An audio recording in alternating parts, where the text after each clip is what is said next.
वह शायद सबसे आरामदायक सेवानिवृत्ति जीवन जीने वाला व्यक्ति है। हर दिन वह अपनी नौका पर संगीत सुनता है और कॉफी पीता है। पहले वह एक खतरनाक हत्यारा था जिसने कभी खलबली मचाई थी। सेवानिवृत्त होने के बावजूद उसने अपनी सतर्कता नहीं खोई है। बाहर जाते समय वह हमेशा नौका पर छिपे हुए सुरक्षात्मक उपकरणों को सक्रिय करता है। इस आदमी का नाम आर्थर है।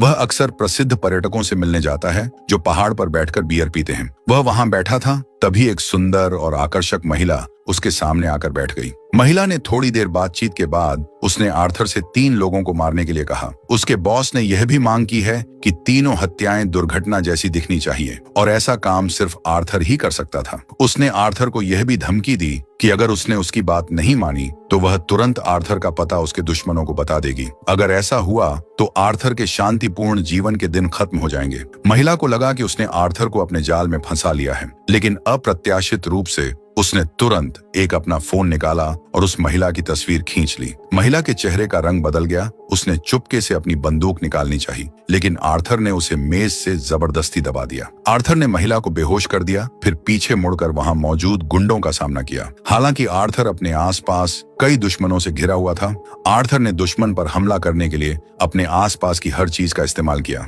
उसने रेस्टोरेंट में सी फूड बुफे पार्टी को एक खूनी लड़ाई में बदल दिया। फिर उसने निगरानी मॉनिटर पर और दुश्मनों को ऊपर की ओर बढ़ते देखा। फिर वह लड़ाई जारी नहीं रखना चाहता था, इसलिए वह एक ऊंचे मंच से नीचे कूद गया। महिला ने जल्दी से अपने लोगों के साथ उसका पीछा किया। पहाड़ से नीचे उतरने के लिए उन्हें केबल कार लेनी पड़ी। हत्यारे केबिन में घुस गए, लेकिन आर्थर उन्हें कहीं नहीं दिखा। लेकिन महिला ने ऊपर से एक आवाज सुनी। पता चला कि आर्थर केबिन की छत पर छिपा हुआ था। महिला ने तुरंत छत पर गोलियां चलाईं। फिर उसने बहादुरी से केबिन के दरवाजे को लात मारकर ऊपर चढ़ने का प्रयास किया, लेकिन आर्थर और भी बहादुर निकला। वह ऊंचे केबिन से कूद गया, एक हैंग ग्लाइडर पर मजबूती से उतरा और फिर महिला की आंखों के सामने से उड़ गया। यह एक अविश्वसनीय रूप से शानदार पलायन था। रात में आर्थर चुपके से घर लौट आया, लेकिन उसने पाया कि कुछ अजनबी उसकी नौका पर थे। ये वही लोग थे जिनका सामना दिन में हुआ था। आर्थर ने अपने फोन पर एक बटन दबाया और सुरक्षा प्रणाली चालू कर दी। उसकी $7,50,000 की नौका आग की लपटों में क्षतिग्रस्त हो गई। उसके बाद आर्थर अपने गोदाम क्षेत्र में चला गया। एक गोदाम के अंदर एक गुप्त अड्डा था। उसने पुराने नकली पासपोर्ट जला दिए, नए पासपोर्ट और नकदी ले ली। एक बार फिर गायब हो गया। आर्थर थाईलैंड के कोलिप द्वीप पर गया, जो खूबसूरत नजारों वाला एक स्थान था। यहाँ उसकी मुलाकात एक पुराने दोस्त से हुई। कई साल पहले वह यहाँ आया था और मेई ने हमेशा उसके ठहरने के लिए अपना छोटा सा लकड़ी का घर रखा हुआ था। कई वर्षों के अनुभव वाले एक खतरनाक हत्यारे के रूप में आर्थर के दुनिया भर में हमेशा गुप्त ठिकाने होते थे। वह जब चाहे लंबे समय के लिए गायब हो सकता था। जब वे चले गए तो उसने फर्श के नीचे से एक लंबा सीलबंद डिब्बा निकाला जिसमें कंप्यूटर और जरूरत के उपकरण थे। आर्थर ने उस महिला की तस्वीर को इंटरनेट पर अपलोड करके उसकी खोजबीन शुरू की। आखिरकार उसे उस महिला के बारे में जानकारी मिल गई। जब उसने उसकी बॉस की तस्वीर देखी तो आर्थर को सिरदर्द होने लगा, क्योंकि वह कोई ऐसी थी जिसे वह बहुत लंबे समय से जानता था। वह जानता था कि उसे फिर से लंबे समय तक छिपना होगा, लेकिन ऐसा लग रहा था कि वह चाहे कहीं भी छिप जाए, कोई न कोई उसे ढूंढ ही लेगा। एक दिन आर्थर ने एक खूबसूरत अजनबी महिला को द्वीप पर आते देखा। यह महिला मेई से मिली और चोटों के लिए दवा मांगी। साथ ही लड़की को घावों से लथपथ देखकर मेई को दया आ गई। रात में मेई नौका से एक पुरुष और महिला के झगड़ने की आवाज सुनी। मेई ने तुरंत आर्थर से उस खूबसूरत लड़की को बचाने के लिए मदद मांगी। शुरू में आर्थर किसी भी बात में शामिल नहीं होना चाहता था, लेकिन वह मेई की इस इच्छा का विरोध भी नहीं कर सका। इसीलिए वह एक छोटी नाव लेकर नौका तक गया। महिला को एक बड़े आदमी ने पकड़कर वह उसे अपशब्द कह रहा था। आर्थर को नाव पर चढ़ते देखकर उस आदमी ने लड़की के साथ और बुरा बर्ताव किया। उस आदमी ने जमीन से एक ग्रेनेड लॉन्चर उठाया ताकि वो आर्थर को चुनौती दे सके। बस कुछ ही झटकों में आर्थर ने उस आदमी को जमीन पर गिरा दिया। दुर्भाग्य से उस आदमी का सिर एक लोहे के ब्लॉक से टकरा गया और उसकी मौत हो गई। उसी पल में महिला भी बेहोश हो गई। आर्थर ने लड़की को मेई को सौंप दिया और खुद घटना के बाद की स्थिति से निपटने लगा। वह केबिन में गया और तलाशी के दौरान उस लड़की का पासपोर्ट और फोन पाया। फोन पर आर्थर की खुद की एक तस्वीर थी। जाहिर है ये सब संयोग नहीं था, ये सब आर्थर को फंसाने के लिए किया गया था। आर्थर ने नौका को गहरे पानी में ले जाकर उसे राख कर दिया। वह गुस्से में घर लौट आया। लड़की का पासपोर्ट पेश करते हुए। उसने जीना नाम की लड़की से पूछा कि उसकी तस्वीर उसके फोन में क्यों है। जीना शुरू में विरोध करना चाहती थी, लेकिन यह महसूस करते हुए कि वह आर्थर से नहीं लड़ सकती, उसने सब कुछ कबूल कर लिया। उसे किसी ने धमकाया था। उसने क्रेन नाम लिया और जानबूझकर एक योजना के तहत आर्थर से संपर्क किया। एक बार जब आर्थर के मन में उसके लिए भावनाएं पैदा हो गईं, क्रेन ने लोगों से जीना का अपहरण करने का नाटक करवाया ताकि आर्थर उसके लिए काम करने पर मजबूर हो जाए। आर्थर इन योजनाओं से अच्छी तरह वाकिफ था और जीना को दोष नहीं दे सकता था, क्योंकि क्रेन उसे पकड़ने के लिए निशाना बना चुका था। आर्थर जीना के बारे में और जानने के लिए ऑनलाइन गया और उसे पता चला कि वह बिल्कुल भी साधारण नहीं थी। पता चला कि वह पहले एक विशेष बल टीम की सदस्य थी, फिर म्यांमार में बच्चों के पालन पोषण और शिक्षा के लिए समर्पित एक अनाथालय खोल लिया। क्रेन ने जीना को अपने काम के लिए इस्तेमाल करने के लिए अनाथालय के बच्चों का अपहरण कर लिया था। आर्थर को एहसास हुआ कि जीना इस स्थिति में सिर्फ उसकी वजह से है, इसलिए उसने धीरे धीरे उसके आसपास अपनी सतर्कता कम कर दी। अगले दिन उसने किनारे से कुछ ही दूरी पर एक अजीब सी छोटी नाव देखी। नाव पर मौजूद व्यक्ति किनारे पर हर चीज पर नजर रख रहा था। वह जानता था कि क्रेन ने फिर से किसी को भेजा है। आर्थर ने जानबूझकर जीना का हाथ थामा ताकि उसके विरोधियों को उस पर भरोसा हो जाएगा। दोनों मेई द्वारा आयोजित एक पार्टी में शामिल हुए। मेई की मदद से वे धीरे धीरे करीब आने लगे और एक दूसरे के लिए भावनाएं विकसित होने लगी।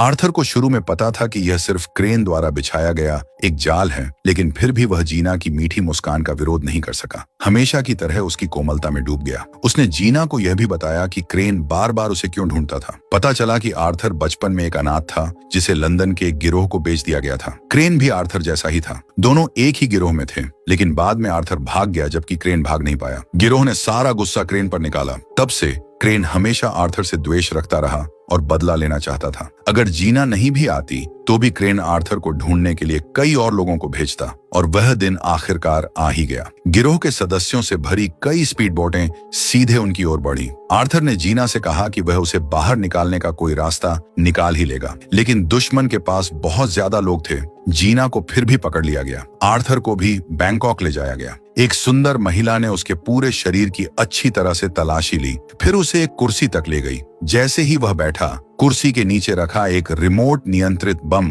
तुरंत सक्रिय हो गया। बस एक ही झटके में वह चूर चूर हो जाएगा। इसी समय क्रेन, उसका पूर्व साथी, अब दुश्मन बन चुका, क्रेन वहां पहुंच जाता है। क्रेन ने आर्थर से बिना कुछ कहे तुरंत अपना मिशन पूरा करने की बात कही। क्रेन ने आर्थर से 3 लोगों को मारने की मांग की और मिशन पूरा करने के बाद ही जीना को रिहा किया जाएगा। पहला निशाना अफ्रीका का सबसे क्रूर हथियार व्यापारी था। अपनी सुरक्षा के लिए उसने खुद को चट्टानों के पास स्थित एक एकांत द्वीप पर एक जेल में कैद कर लिया था। ये जेल शार्क से घिरे एक द्वीप पर बनी थी ताकि कोई भी दुश्मन उसके पास न आ सके। क्रेन को आर्थर की जरूरत थी, जो जेल में पहुंचकर उस आदमी को मार सकता है, लेकिन सबसे जरूरी बात यह थी कि उस घटना को आत्महत्या के रूप में पेश करना था। यह आर्थर की विशेषता थी। मिशन शुरू करने से पहले आर्थर ने विस्तृत योजना बनाना शुरू कर दिया। जेल में घुसने के लिए उसने अपने चेहरे पर नकली टैटू बनवाए, खुद को एक खतरनाक अपराधी के रूप में पेश किया। उसने एक दुकान से शार्क विकर्षक खरीदा और अपने शरीर पर बमों को च्युइंग गम की तरह छिपा लिया।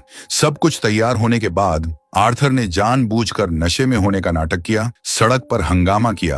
पुलिस को पता चला कि ये एक खतरनाक अपराधी है और उसे तुरंत गिरफ्तार कर लिया। एक नाव द्वारा कैदियों को जेल तक ले जाया गया। हर कैदी के सामान की जांच के दौरान प्रहरियों ने आर्थर का लाइटर ले लिया, लेकिन अन्य गैर जरूरी सामान वापस कर दिए। आखिरकार आर्थर की मुलाकात हथियार विक्रेता से हुई। उसके आसपास कई बॉडीगार्ड उसकी सुरक्षा में थे, फिर भी उसे मारने के लिए कई लोग मौजूद थे। आर्थर ने देखा कि पास में एक लंबे बालों वाला आदमी किसी कार्रवाई की तैयारी में था और एक मोटा आदमी चुपके से एक धारदार चाकू का सौदा कर रहा था। दोपहर के भोजन के समय आर्थर ने जानबूझकर मोटे आदमी को धक्का दिया और उसे चाकू चुरा लिया। दोपहर में लंबे बालों वाले आदमी ने आखिरकार अपनी चाल चली। उसने अपना कृत्रिम हाथ हटा दिया। पता चला कि कृत्रिम हाथ के अंदर एक खंजर छिपा हुआ था। वह सीधे हथियार विक्रेता की ओर दौड़ा। आर्थर ने मौके का फायदा उठाया और सही समय पर चाकू फेंक दिया, जिसे लंबे बालों वाला आदमी मारा गया। हथियार विक्रेता को एहसास हुआ कि आर्थर ने उसकी जान बचाई है। वह आर्थर के कौशल से बहुत प्रभावित हुआ और उसके साथ खाना खाने की पेशकश की। हालांकि आर्थर को आसपास बहुत सारे लोगों का होना पसंद नहीं था। यह पहली बार था जब हथियार विक्रेता किसी अनजान व्यक्ति से मिल रहा था, जिससे वह उत्साहित हो गया और सिर्फ उन दोनों के साथ खाना खाने के लिए राजी हो गया। आर्थर हथियार विक्रेता की कोठरी में गया और वहां सिर्फ वे दोनों ही थे। हथियार विक्रेता उन पलों के बारे में बताने लगा जब वह समुद्र में मौत से बच निकला था, लेकिन उसे इस बात का जरा भी अंदाजा नहीं था। उसका मरने का समय पास आ चुका था। आर्थर ने उसका पीछे से गला दबा दिया और खिड़की की ओर धकेल दिया ताकि शोर बाहर खड़े गार्डों को सुनाई न दे। आर्थर ने उसके मुंह में एक कपड़ा ठूंस दिया। जल्द ही हथियार विक्रेता बेहोश हो गया। इस दृश्य को आत्महत्या जैसा दिखाने के लिए आर्थर ने हथियार विक्रेता द्वारा आमतौर पर इस्तेमाल किए जाने वाले पाउडर में हेरोइन मिलाकर और उसे पूरी हेरोइन पीने के लिए मजबूर किया। हथियार विक्रेता तुरंत अकड़ गया। उसके मुंह से झाग निकलने लगा। वह कुछ पल के लिए तड़पता रहा और फिर मर गया। बाहर गार्डों ने कुछ आवाज सुनी और जांच करने के लिए अंदर गए, लेकिन उन्होंने हथियार विक्रेता को एक वेदी के सामने बैठे प्रार्थना करते हुए देखा। उसे पता ही नहीं चला कि वह मर चुका है। मिशन पूरा करने के बाद आर्थर अभ्यास क्षेत्र में गया और च्युइंग गम में छिपे छोटे बम को दीवार पर चिपका दिया। फिर उसने सिगरेट के अंदर से फ्यूज निकाला और उसे जलाया। साथ ही उसने क्रेन को एक संचार सिग्नल भी सक्रिय कर दिया। इसी समय गार्ड आर्थर की ओर दौड़ने लगा। आर्थर ने जल्दी से अपनी कमीज उतारी और शार्क विकर्षक को अपने मजबूत शरीर पर मल लिया। एक जोरदार धमाका हुआ। आर्थर के बगल वाली दीवार धमाके से फट गई और एक बड़ा सा छेद बन गया। आर्थर तुरंत दीवार के छेद से ऊपर चढ़ गया और सीधे समुद्र में कूद गया। शार्क विकर्षक की बदौलत उसे अपने आसपास तैर रही मछलियों का डर नहीं था। इसी बीच पास ही एक नाव मछली पकड़ने के लिए जाल खींच रही थी, लेकिन अजीब बात यह थी कि जाल में कुछ भी नहीं था। कप्तान अभी भी उलझन में था। आर्थर पहले से ही उसके ठीक पीछे खड़ा था। आर्थर ने वीडियो कॉल के जरिए क्रेन से संपर्क किया। उसने पुष्टि की कि जीना अभी भी जिंदा है। हालांकि क्रेन ने आर्थर को चैन से नहीं बैठने दिया और तुरंत दूसरे लक्ष्य के बारे में जानकारी दी। वह सिडनी, ऑस्ट्रेलिया में रहने वाला एक खनन टाइकून था। वह 100 मंजिल से भी ज्यादा ऊंची एक इमारत की सबसे ऊपरी मंजिल पर रहता था, जहां कई बॉडीगार्ड उसकी सुरक्षा में थे। जिस छत पर वह रहता था उसमें एक निजी स्विमिंग पूल भी था। अपार्टमेंट की सभी दीवारें मोटी और सभी स्टील के दरवाजे 2 मीटर मोटे थे, इसलिए सीधा हमला असंभव था। आर्थर ने फिर से अगले मिशन के लिए सावधानी पूर्वक योजना बनाना शुरू कर दिया। सबसे पहले उसने खुद को एक अमीर व्यापारी होने का नाटक किया जो एक अपार्टमेंट खरीदना चाहता था। एक महिला रियल एस्टेट एजेंट ने उसे इमारत के बीच में एक अपार्टमेंट दिखाया। जब रियल एस्टेट एजेंट फोन पर थी, आर्थर ने चुपके से अपार्टमेंट की चाबी की तस्वीर खींच ली। फिर उसने हत्या की योजना बनाना शुरू कर दिया और साथ ही एक विशेष रसायन भी तैयार किया। उसने टेम्पर्ड ग्लास पर एक विशेष जेल लगाया। फिर उसमें एक विशेष रूप से तैयार किया गया रसायन इंजेक्ट किया। केवल 15 सेकंड के बाद टेम्पर्ड ग्लास टूट गया। आर्थर ने अपना ऑपरेशन शुरू किया। उसने खुद को एक मरम्मत करने वाले का रूप दिया। अपार्टमेंट को खोलने के लिए नकली चाबी का इस्तेमाल करके इमारत के अंदर घुस गया। फिर उसने कांच की खिड़की काट दी और स्वतंत्र रूप से चढ़ना शुरू कर दिया। आर्थर ने तल पर चिपकने के लिए मजबूत सक्शन कप का उपयोग किया। उसने एक ड्रिल से टेम्पर्ड ग्लास में एक छोटा सा छेद किया, अपना खास जेल उस छेद में डाला, फिर खास रसायन पंप किया। उसी समय टाइकून आर्थर के ठीक ऊपर तैर रहा था। हालांकि कांच अचानक टूट गया, जिससे घबराया हुआ टाइकून तैरकर दूर जाने का प्रयास करने लगा। आर्थर ने जल्दी से सक्शन कप निकाले और नीचे जमीन पर फिसल गया। पूल का छेद और बड़ा हो गया और टाइकून समय पर बच नहीं सका। आर्थर सुरक्षित रूप से इमारत से बाहर निकल आया और दूसरा मिशन पूरा किया। क्रेन के सहायक ने आर्थर और जीना के बीच बातचीत के लिए एक वीडियो कॉल की व्यवस्था की। सहायक के ध्यान भटकने का फायदा उठाते हुए जीना ने बड़ी चतुराई से कैमरे की स्थिति समायोजित कर दी। बात करते हुए उसने जानबूझकर अपना हाथ ऊपर उठाया ताकि आर्थर खिड़की के पीछे की जानकारी देख सके। सहायक को बहुत देर हो गई और उसने गुस्से में फोन काट दिया, लेकिन आर्थर जहाज की पहचान संख्या देखने में कामयाब रहा। आखिरकार उसे पता चल गया कि जीना को कहां बंदी बनाकर रखा गया है। आर्थर तुरंत एक हेलीकॉप्टर में सवार होकर उस जगह पर गया, लेकिन जहाज पहले ही वहां से निकल चुका था। यह मानते हुए कि जहाज ज्यादा दूर नहीं जा सकता, आर्थर ने हेलीकॉप्टर की खोज जारी रखने का आदेश दिया।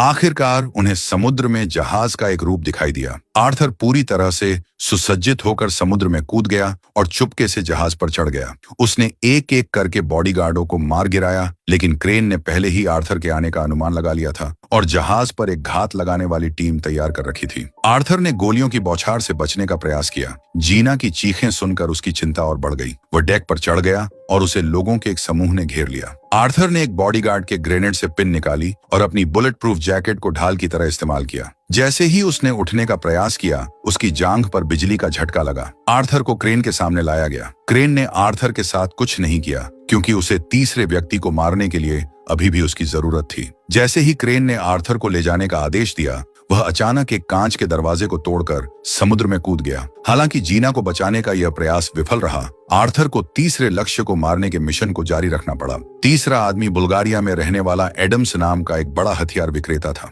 वह अमेरिका का सबसे बड़ा हथियार विक्रेता था और एक कड़ी सुरक्षा वाले किले में रहता था। इस किले में एक बेहतरीन सुरक्षा व्यवस्था थी। किले के नीचे भी एक पनडुब्बी अड्डा था जिसमें अंतर महाद्वीपीय बैलिस्टिक मिसाइलों से लैस एक पनडुब्बी थी जिसे क्रेन सबसे ज्यादा चाहता था। इस किले में जाने का एकमात्र रास्ता ऊपर बने हेलीपैड से होकर था, इसलिए यह आर्थर का सबसे कठिन मिशन था। मिशन की तैयारी करते समय आर्थर को पता चला कि जिन 3 लोगों को क्रेन मारना चाहता था वे वास्तव में उसके सबसे बड़े दुश्मन थे। अगर तीनों को खत्म कर दिया जाएगा तो क्रेन वैश्विक हथियार व्यापार में एक प्रमुख शक्ति बन जाएगा। आर्थर के दिमाग में एक साहसिक योजना बनी। आर्थर किले के सबसे नजदीकी अस्पताल में गया। अस्पताल की छत पर एक हेलीकॉप्टर खड़ा था। आर्थर पेट के बल लेट गया और किले के ऊपर एक गार्ड पर निशाना साधने के लिए एक स्नाइपर राइफल का इस्तेमाल किया। एक गोली गार्ड को जा लगी। जानलेवा नहीं थी, लेकिन इतनी थी कि तुरंत चिकित्सा की आवश्यकता थी। जैसी कि उम्मीद थी, अस्पताल को किले से एक आपातकालीन कॉल आया और बचाव हेलीकॉप्टर तुरंत रवाना हो गया। आर्थर पहले ही हेलीकॉप्टर के अंदर छिप गया था। जब हेलीकॉप्टर किले के हेलीपैड पर उतरा, जब सभी घायल गार्ड की देखभाल में व्यस्त थे,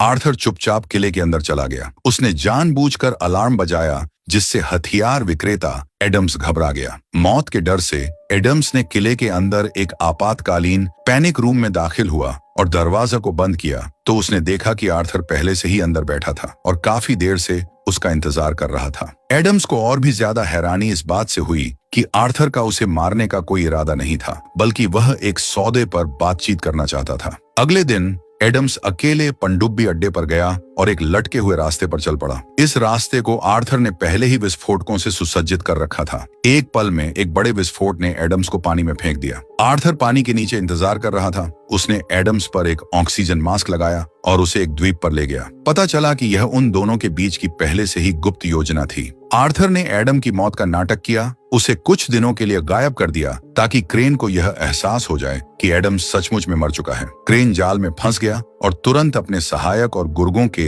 एक समूह को एडम के पनडुब्बी अड्डे पर कब्जा करने के लिए भेज दिया। आर्थर पहले ही अड्डे पर पहुंच चुका था। उसने तरह तरह के जाल बिछाए थे और उस जगह को एक कत्ल खाने में बदल दिया था। क्रेन के सभी गुर्गों को खत्म करने के लिए लगभग 10 बंदूकधारियों के एक समूह को पनडुब्बी अड्डे में भेज दिया। आर्थर छाया में छिप गया और कार्रवाई शुरू कर दी। दूसरी मंजिल पर रखी एक स्वचालित मशीन गन ने गोलियां बरसा दी, जिससे कई लोग तुरंत मारे गए। दूसरे ने स्टील का दरवाजा खोलने का प्रयास किया। मशीन गन और ग्रेनेडों की मदद से क्रेन के ज्यादातर गुर्गे मारे गए। सिर्फ डरपोक सहायक बचा था। वह भाग गया और छिपने के लिए पनडुब्बी में कूद गया। जैसे ही उसने पनडुब्बी का हैच नीचे खींचा, आर्थर ने अंदर एक ग्रेनेड फेंका जिससे सहायक के टुकड़े टुकड़े हो गए। क्रेन निगरानी मॉनिटर से देख रहा था। गुस्से से दांत पीस रहा था क्योंकि उसने अपने गुर्गों को पूरी तरह से खत्म होते हुए देखा था। आर्थर ने क्रेन की ओर एक पनडुब्बी चलाई। क्रेन जानता था कि यह अंतिम निर्णायक लड़ाई शुरू होने वाली थी, लेकिन उसके पास एक आखिरी तुरुप का पत्ता था। जीना,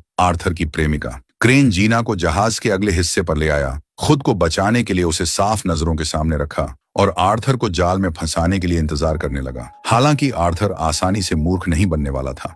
वह नाव के पास आया, तुरंत जहाज पर चढ़ गया और हाथ में खंजर लेकर लड़ाई शुरू कर दी। आर्थर का हर वार निर्दयी और सटीक था। वह जानता था कि क्रेन उसे देख रहा है, इसलिए उसने अपने चाकू से निगरानी कैमरा तोड़ दिया। क्रेन जानता था कि आर्थर गुस्से में है और उसे यकीन नहीं था कि वह इस गुस्से का सामना कैसे कर पाएगा। फिर क्रेन जीना को नियंत्रण कक्ष में ले गया और नियंत्रण पैनल पर सेटिंग्स समायोजित करने लगा। पता चला कि क्रेन ने पहले ही जहाज पर टाइम बम लगा दिए थे। उसने उलटी गिनती का समय तब सेट किया जब जहाज के फटने में केवल 3 मिनट बाकी थे। इस समय आर्थर दूसरे डेक पर पहुंच गया था और अकेला लड़ रहा था और कई गुर्गों को मार गिराया था। अपने क्रोध में वह युद्ध के पागल देवता की तरह था, कत्लेआम कर रहा था। कोई उसे रोक नहीं सकता था। आर्थर नियंत्रण कक्ष में दाखिल हुआ, लेकिन क्रेन भाग गया था, केवल जीना को वहां छोड़कर। आर्थर अभी खुश नहीं हुआ था जब उसने बमों की उल्टी गिनती सुनी। उसे एहसास हुआ कि जीना के साथ जहाज से भागने के लिए समय बिल्कुल नहीं था। आर्थर जीना को एक लाइफ पॉड में ले गया, उसे अंदर धकेला, फिर दरवाजा बंद कर दिया ताकि वह अकेले भाग सके। उसी समय क्रेन ने अपने ज्यादातर बाकी लोगों को आदेश दिया कि वे आर्थर को ढूंढें, जबकि वह जहाज छोड़ने की तैयारी कर रहा था। लेकिन आर्थर क्रेन को भागने नहीं दे रहा था। वह एस्केप बोट की ओर बढ़ा और क्रेन पर उसी समय हमला कर दिया जब वह घूम रही थी। क्रेन हार मानने को तैयार नहीं था। उसने एक गन मशीन पकड़ी और आर्थर पर बेतहाशा गोलियां चलाईं। उसने रस्सियां काट दी। भागने वाली नाव आर्थर पर गिर गई। फिर उसने एक धातु की छड़ पकड़ी और उस पर हमला कर दिया। बचपन के दोस्त अब कट्टर दुश्मन बन गए थे। साफ है, क्रेन आर्थर से कोई मुकाबला नहीं कर सकता था। क्रेन बचपन से लेकर अब तक आर्थर के लिए गहरी नफरत रखता था। बम की उल्टी गिनती 1 मिनट की रह गई थी। क्रेन ने आखिरी वार के लिए सब कुछ दांव पर लगा दिया। उसने एक लोहे का हुक पकड़ा और आर्थर पर हमला कर दिया, लेकिन आर्थर ने तुरंत पलटवार किया। क्रेन के गले में एक जंजीर लपेट दी और उसे बांध दिया ताकि वह हिल न सके। आर्थर क्रेन को उसके किए की सजा देने के लिए तैयार था, लेकिन क्रेन चिल्लाया, यह मानते हुए कि अगर वह मर भी जाएगा तो उसके साथ इस विस्फोट में आर्थर भी मारा जाएगा। आर्थर को जाते हुए देखकर क्रेन ने हताश होकर उसका नाम लेकर चिल्लाया।